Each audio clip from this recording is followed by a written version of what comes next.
પ્રાકૃતિક ખેતી અને ગાય આધારિત જે ખેતી છે એના વિશે પણ વાત કરશે, પરંતુ એ નરેન્દ્રભાઈ મોદીની જે ગાય માટેની જે બ્રીડિંગ માટેની યોજના છે એમની વાત એ પોતે કરશે. અત્યારે ગાયમાં જ્યારે લોકો પ્રધાનમંત્રીના બાબતમાં કહેતા હોય કે ગાયમાં એમણે કાંઈ નથી કર્યું તો લોકો. દોસ્તો નમસ્તે, હું આજે ગુજરાતના રાજકોટ જિલ્લાના ગોંડલ તાલુકાના વોરાકોટડા ગામે એક એવા ખેડૂત સાથે ઊભો છું કે આ દેશના પ્રધાનમંત્રી આદરણીય નરેન્દ્રભાઈ મોદીના સુશાસનના જે 9 વર્ષ પૂરા થયા છે, આ 9 વર્ષને લઈને એ આપણી સાથે વાત પણ કરવાના છે.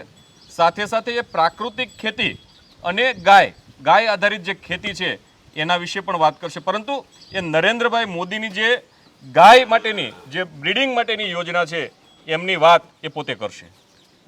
હા, વધારે તો હું નથી જાણતો કાંઈ, પણ પ્રધાનમંત્રી શ્રીનું સપનું છે કે જે પ્રમાણે ગાય ગામડું ને ખેતી એમાં એમણે, તમે જો તમારી પાસે જોવાની દ્રષ્ટિ હોય તો બહુ માઇક્રોમાં શરૂઆત કરી છે. સૌથી પહેલાં માઇક્રો સ્મોલ ઇન્ડસ્ટ્રીઝ અને PMFME પ્રધાનમંત્રી ફોર્મલાઇઝેશન માઇક્રો સ્મોલ ઇન્ડસ્ટ્રીઝ, ગામડામાં ફૂડ પ્રોસેસિંગ યુનિટ, એમાં 35% સબસિડી, નોન મોર્ગેજ લોન મતલબ 50 લાખની કોલ લેટર વગરની લોન અને એમાં 35% સબસિડી. આવું નાના યુનિટમાં પ્રધાનમંત્રીશ્રીએ વિચાર્યું, એને લાગુ કર્યું.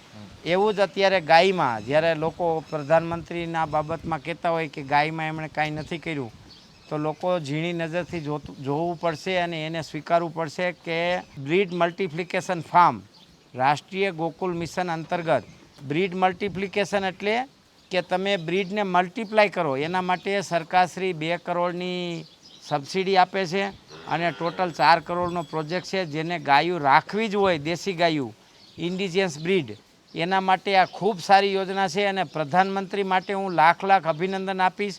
જોકે આદરણીય નરેન્દ્રભાઈ મોદીને અમે ઘી પણ મોકલીએ છીએ અને વર્ષોથી એમની સાથે અમારો જૂનો નાતો છે, પણ એક ખેડૂત તરીકે હું કહું છું કે આ કામ છે ને અત્યાર સુધીની લોકશાહીમાં પ્રથમ વખત થયું છે.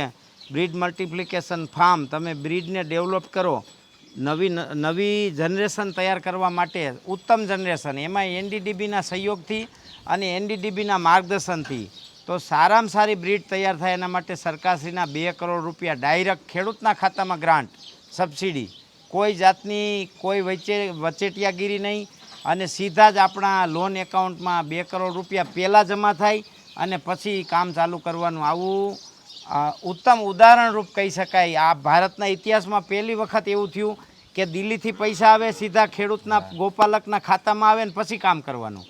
એટલે એના માટે હું લાખ વંદન કરું છું, અભિનંદન કરું છું.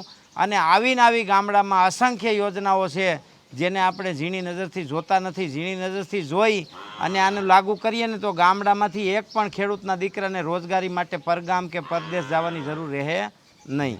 વાહ, આભાર રમેશભાઈ. જય ગૌ માતા, વંદે ગૌ માતા.